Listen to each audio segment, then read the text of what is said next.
Professora, você tá com o microfone mutado. Tá aparecendo aqui em cima pra gente. Agora vocês estão ouvindo Agora bem? sim. Tá, beleza. Espera aí, deixa eu tentar compartilhar aqui. É só vir aqui em apresentação, né? É. Deixa eu tentar.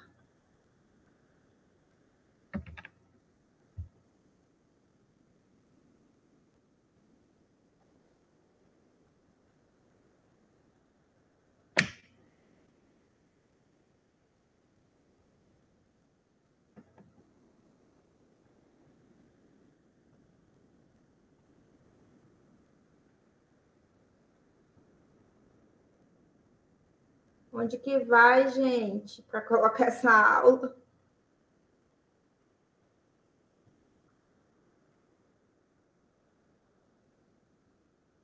Uhum.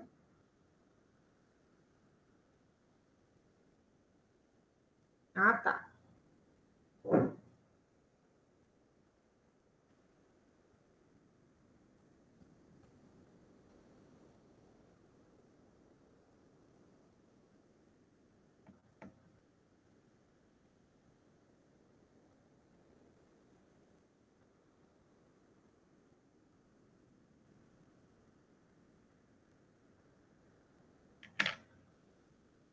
Tá aparecendo? Para mim, não, aqui.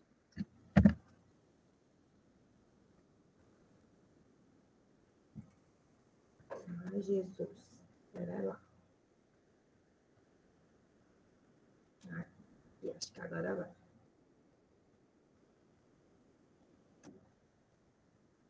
Agora deu?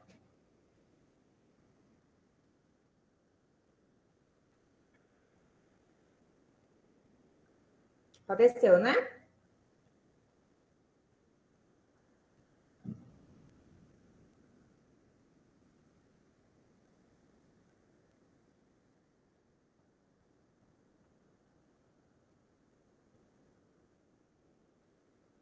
Mas vocês estão vendo a aula?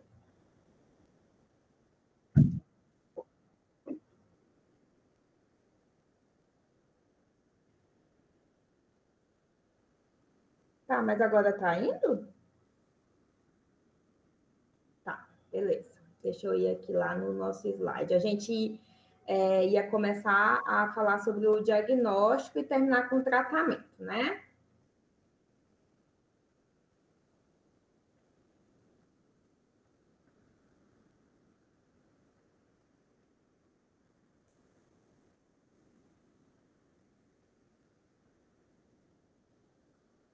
Oi.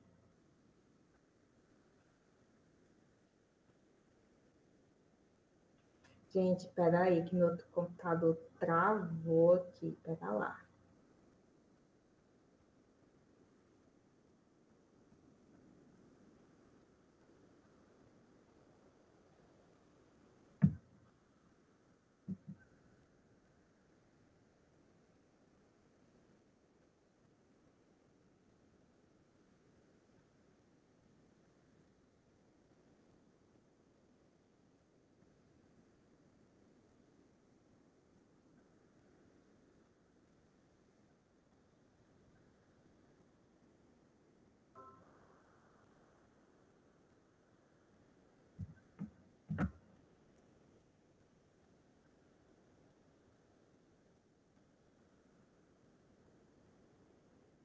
Estão vendo, né, gente? Sim. Então, vamos lá, gente. Então, para a gente terminar a nossa aula daquele dia, né? A gente ficou de falar agora sobre o diagnóstico e o tratamento, então, da artrite reumatoide, certo?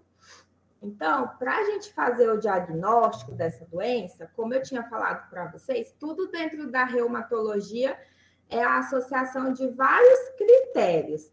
Então, aqui na artrite reumatoide, a gente tem ali a interação dos critérios clínicos, que são todas aquelas características que a gente comentou sobre a doença, então, que é uma poliartralgia ou poliartrite simétrica, né? Geralmente de pequenas articulações, aditiva, associado aí com as alterações laboratoriais, que vamos falar, e também com as alterações dos exames de imagem. Então, são as associações desses critérios. Na verdade, não tem nenhum exame, um único exame que a gente diga que aquele seja totalmente específico, que seja patognomônico dessa doença. Por isso que é a associação dos critérios que levam a esse diagnóstico, tá?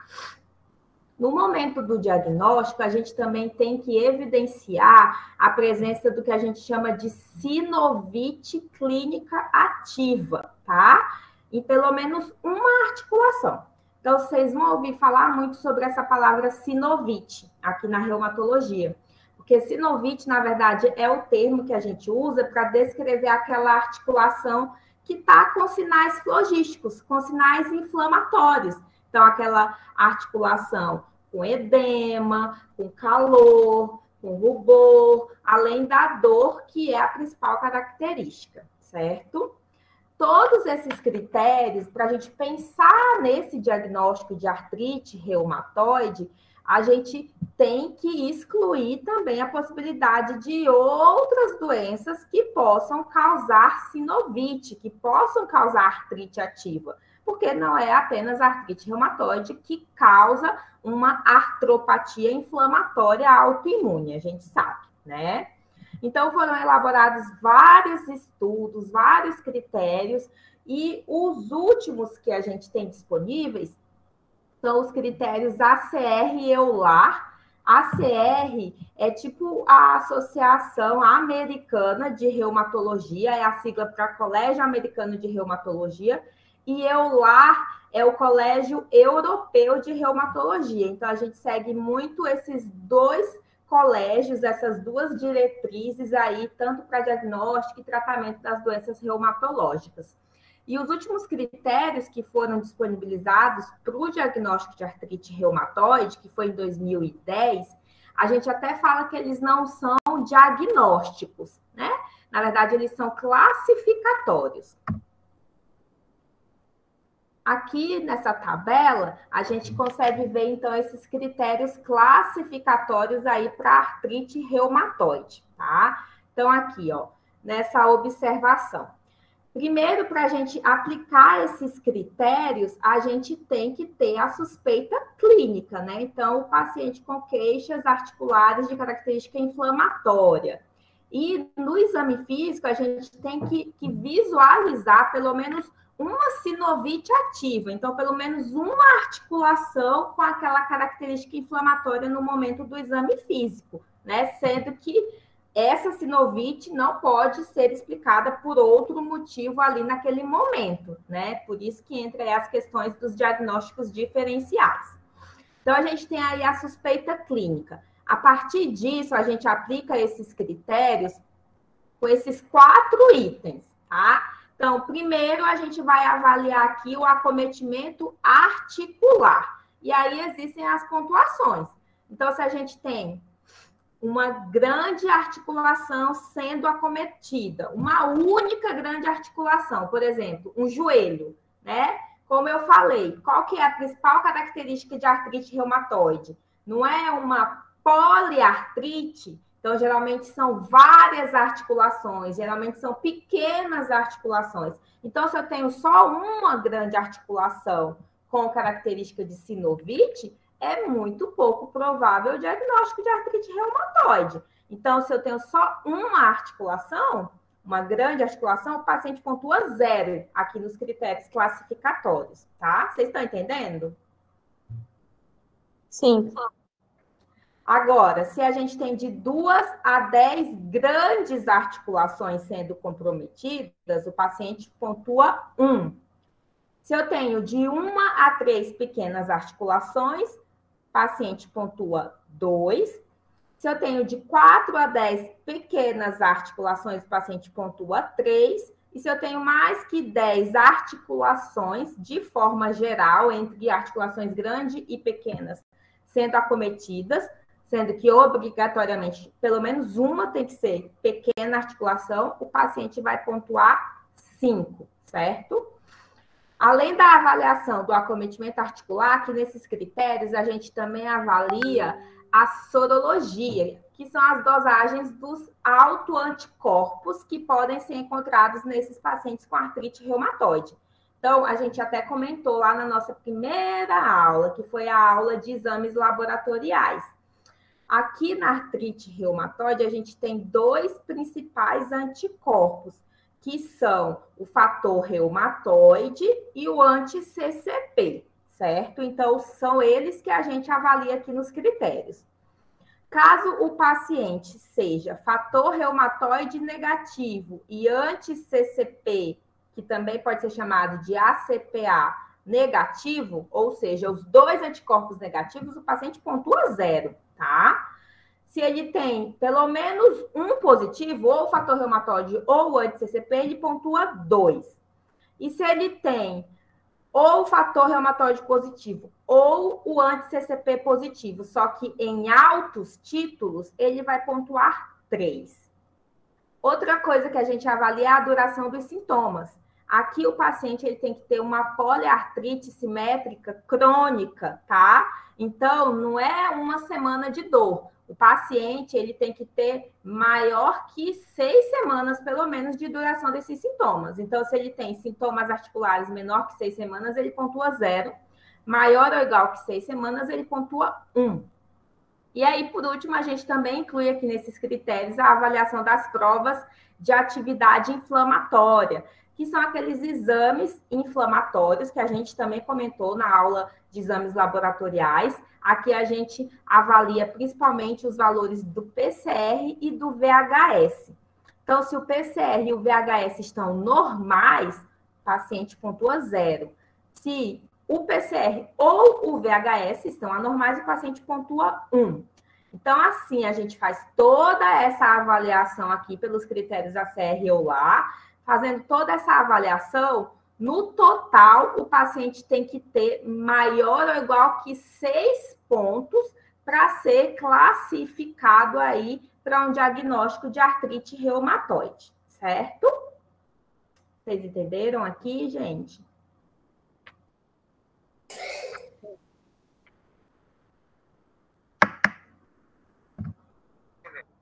Certo? Aqui nesse próximo slide, eu coloquei, então, uma tabela com os principais diagnósticos diferenciais. Então, para vocês verem aqui, ó, a gente tem vários grupos de doenças que podem causar artrites. Então, a artrite em si é o nome que a gente dá para um processo inflamatório na articulação. Pode ser uma artrite autoimune, como a artrite reumatoide? Sim, mas a gente também tem artrites de outras origens. Então, artrites infecciosas, né, como aí artrites virais, sendo causada pela dengue, HIV, parvovírus, citomegalovírus também, chikungunya, né? A gente tem aí as infecções bacterianas, tá? Principalmente causada pela gonorreia e pelo Staphylo aureus. As microbacterianas, então a gente também pode ter artrite ocasionada pela tuberculose, as artrites fúngicas também. Outras causas de artrites entram aí no grupo das doenças que a gente chama de espondiloartrites, que a gente vai falar depois em outro momento. Aí a gente tem aquelas artrites reativas, a espondilite anquilosante, a artrite psoriásica.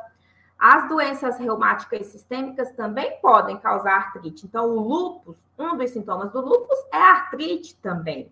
Esclerose sistêmica, síndrome de Sjögren. Então, a gente tem vários diagnósticos diferenciais, né? Aqui nas artrites microcristalinas, lembrar aí da gota, né? Temos também outras doenças por depósitos de cristais e também outras doenças sem ser reumatológicas, né, como doenças endocrinológicas ou neoplasias, que são doenças de outros sistemas, mas que também podem causar manifestações articulares como artrites, certo?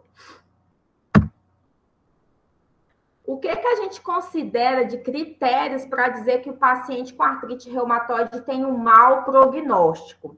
Então, mau prognóstico aqui são aqueles fatores que o paciente possui para uma doença mais agressiva, para uma doença mais de difícil controle, com maior risco de manifestações extra-articulares. Então, os fatores que indicam mau prognóstico incluem a idade de início precoce. Então, quanto mais jovem iniciado os sintomas na artrite reumatoide, mais grave tende a ser. Quando o paciente tem múltiplas articulações, então mais que 20 articulações inflamadas, acometidas. Quando tem elevação persistente do PCR, quando o paciente também apresenta sinais de anemia, né, anemia da doença inflamatória, hipoalbuminemia, tá? Também são alterações laboratoriais que indicam mau prognóstico. Quando o paciente tem fator reumatoide positivo ou o anti-CP positivo, só que em altos títulos. Quando no exame de raio-x o paciente tem indícios de rápido aparecimento de erosões, que já são características mais avançadas da doença.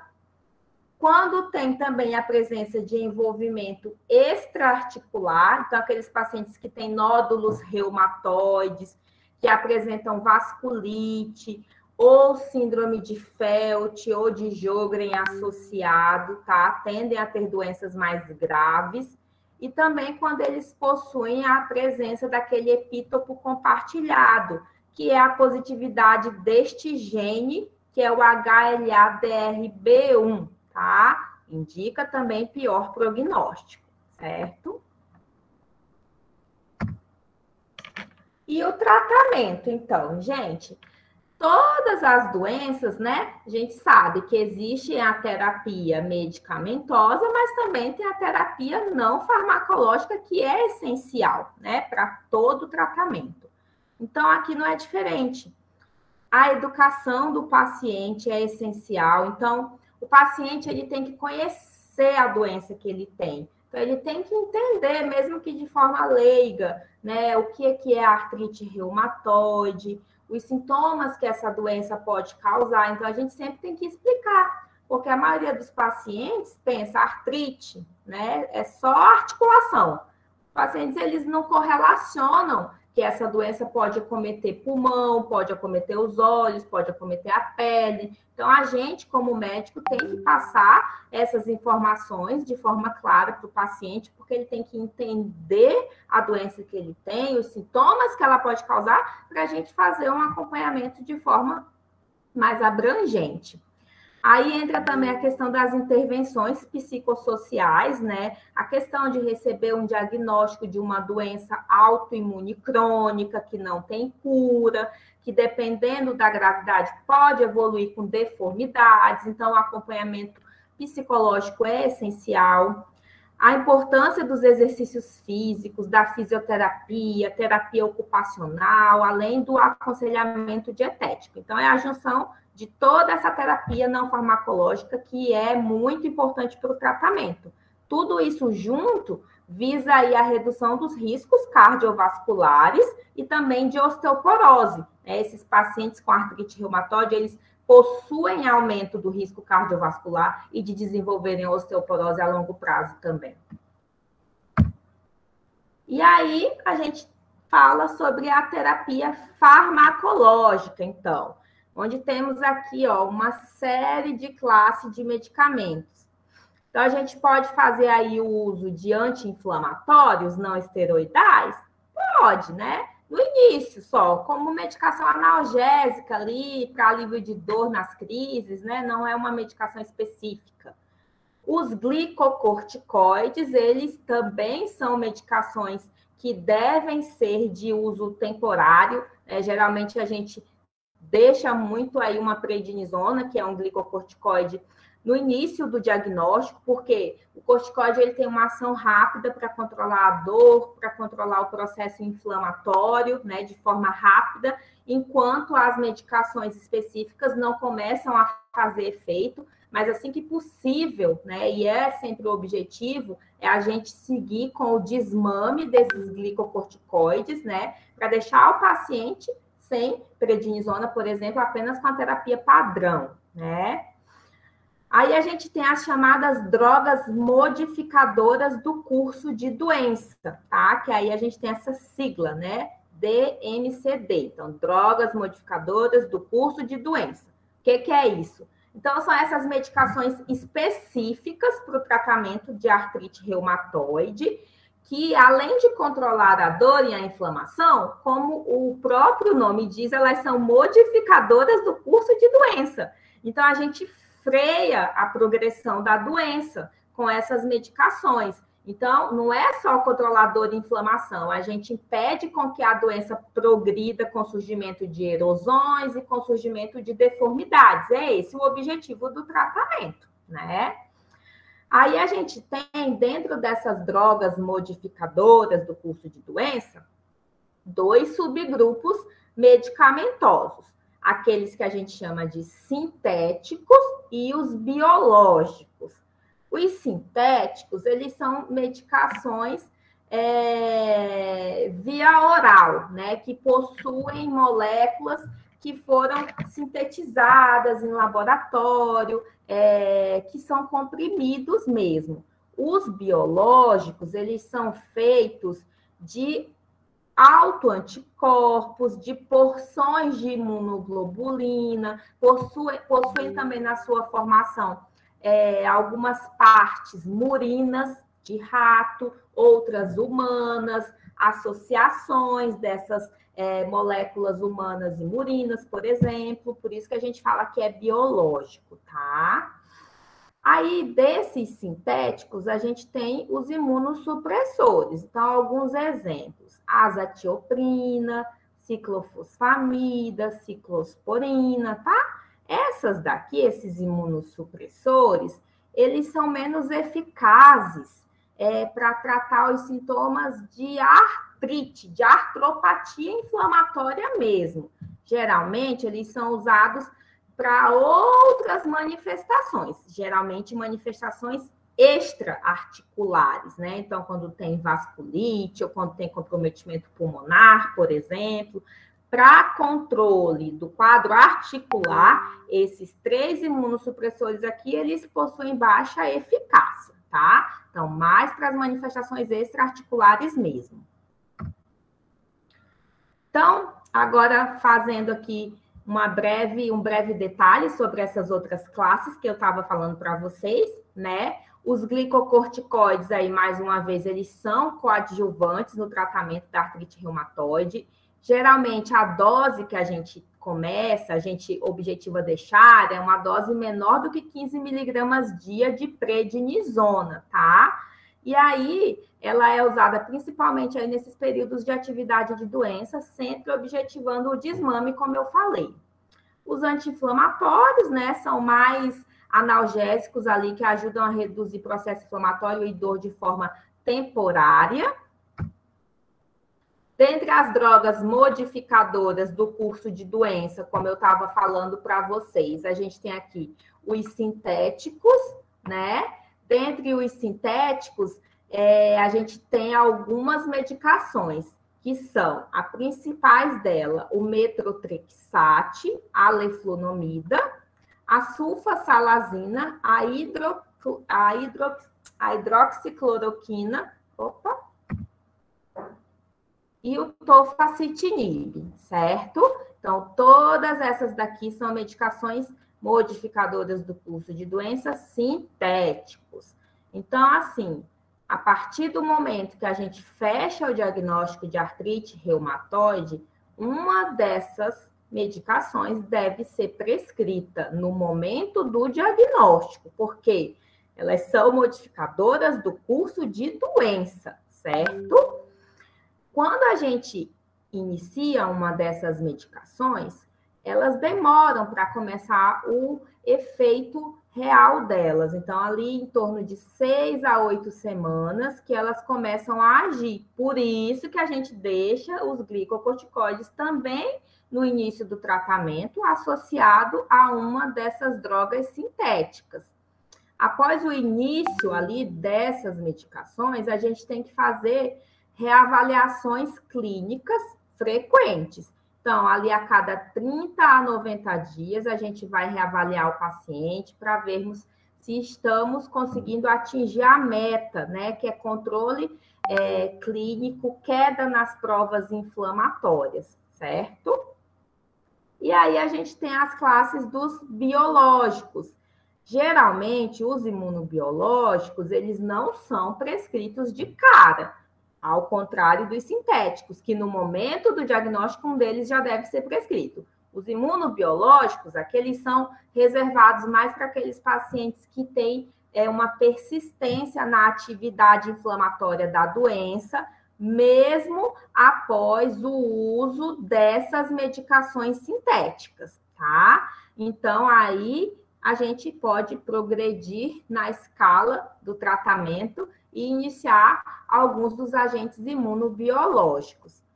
Um detalhe, né, que eu até deixei aqui, ó, é que na grande maioria das vezes a gente tem que manter uma dessas medicações imunobiológicas associado a uma dessas outras medicações aqui sintéticas. Então, não é porque, por exemplo, o paciente já usou ali 3 a 6 meses de metotrexate em dose máxima e a gente não está conseguindo controlar a doença. Eu vou iniciar uma medicação imunobiológica. Eu vou suspender o metotrexate? Não, a gente vai associar uma medicação imunobiológica, certo? Então, além de ser indicado para esses pacientes que têm persistência de atividade de doença, os imunobiológicos, eles também devem ser considerados naqueles pacientes que têm sinais de pior prognóstico. Nesse caso de pacientes com critérios para doença de pior prognóstico, a gente até pode considerar o início precoce desses imunobiológicos, certo? Nesse quadrinho azul aqui, ó, eu coloquei as principais classes de imunobiológicos que existem, só para vocês conhecerem, né? Então, a gente tem aquelas medicações da classe dos anti-TNFs. Então, TNF é uma citocina inflamatória que está altamente presente na sinóvia, nas articulações de paciente com artrite reumatoide. Então, os anti-TNFs, eles bloqueiam a ação dessa citocina, né? Então, a gente tem aqui alguns exemplos dessa classe. Adalimumab, golimumab, o infliximab, certolizumab e etanercept. Outra classe que também pode ser utilizada são as medicações depletoras de linfócitos B, como, por exemplo, o rituximab, que é um agente anti-CD20. Outra medicação é uma que bloqueia a coestimulação do linfócito T. Como exemplo aí temos o abatacept. E, por último, temos aqui também os bloqueadores de receptores da interleucina 6, que também é uma citocina inflamatória. Como exemplo, temos aí o tocilizumab, certo? Coloquei isso aqui só para vocês conhecerem. Não precisam ficar focados nisso aqui, não, que isso aqui é muito específico, tá bom? Gente, era isso, né? Era mais a questão para terminar aí o diagnóstico e o tratamento, né?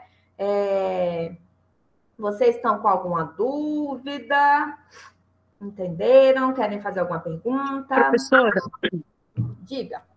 a minha dúvida, assim, depois que inicia essas drogas que a senhora falou aí, que elas mudam o curso da doença, essas drogas, elas vão ser de uso contínuo até a vida inteira ou só quando ele estiver naquele pico de fase inflamatória? Não, elas não são utilizadas só em pico de fase inflamatória, até porque são medicações que demoram para iniciar a ação. E elas são para modificar o curso da doença. Então, a artrite reumatoide não tem cura. A partir do momento que a gente suspende a medicação, o paciente está totalmente suscetível à doença novamente entrar em atividade e progredir com erosões e outros tipos de manifestações. Então, o tratamento é contínuo. Contínuo quer dizer que vai ser para a vida inteira?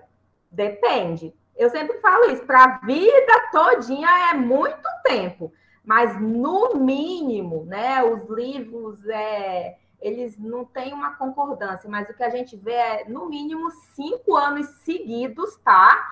Se o paciente ficar com a doença muito, muito bem controlada, maravilha, sem nenhuma complicação, sem nenhum indício inflamatório, às vezes pode até ser tentado uma redução dessas medicações, tá? Mas, a princípio, é tratamento contínuo, porque a doença, ela não tem cura, ela tem controle com o tratamento, certo? Outra coisa, professora, por exemplo, se o paciente for procurar tratamento já numa fase onde as articulações dos dedos já tem deformação das mãos, né, do joelho, essas drogas, elas vão fazer com que essas sequelas, elas não progridam ou não? É assim. Se o paciente já tem deformidade, quer dizer que a doença é uma doença mais agressiva, uma doença mais avançada. Então, essas medicações, elas não vão fazer com que essas sequelas, essas deformidades regridam, não. Mas o intuito de, mesmo com deformidades, a gente fazer o tratamento é impedir com que progrida e hajam mais deformidades, certo? Tá bom, professora, obrigada. De nada. Mais alguma pergunta, gente? Não. Então, tá bom. Gente, era isso, tá? Para a gente terminar só aquela nossa aulinha que ficou pendente, né? E aí, agora, no começo de março, vai ficar tudo certinho já, as nossas datas, como eu já tinha passado para Maria Luísa, né? A gente vai ter um sábado aí para repor algumas aulas, mas aí vai ficar já os dias certos. Toda segunda-feira de manhã vai ser reumato, das 8 às 10, e nas terças-feiras vai ser nefrologia. Aí, nefro, eu não sei se a Tainá passou para vocês, mas vai ser das 10 ao meio-dia. Ela não passou, né? Porque antes ia ser das 9 às 11, né? Só que parece que tem 2 alunos, alguma coisa assim, que iam pagar outra matéria, ia no mesmo dia, aí não ia dar certo. Aí ela perguntou se poderia ficar das 10 ao meio-dia. Então, em vez de ser das 9 às 11, vai ser das 10 ao meio-dia na terça-feira, né?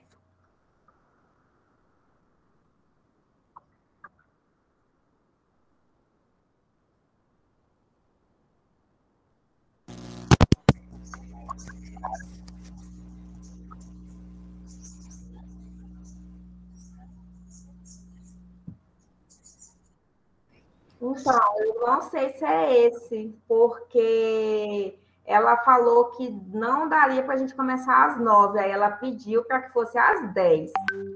Não é teu caso não, Batista? Que tu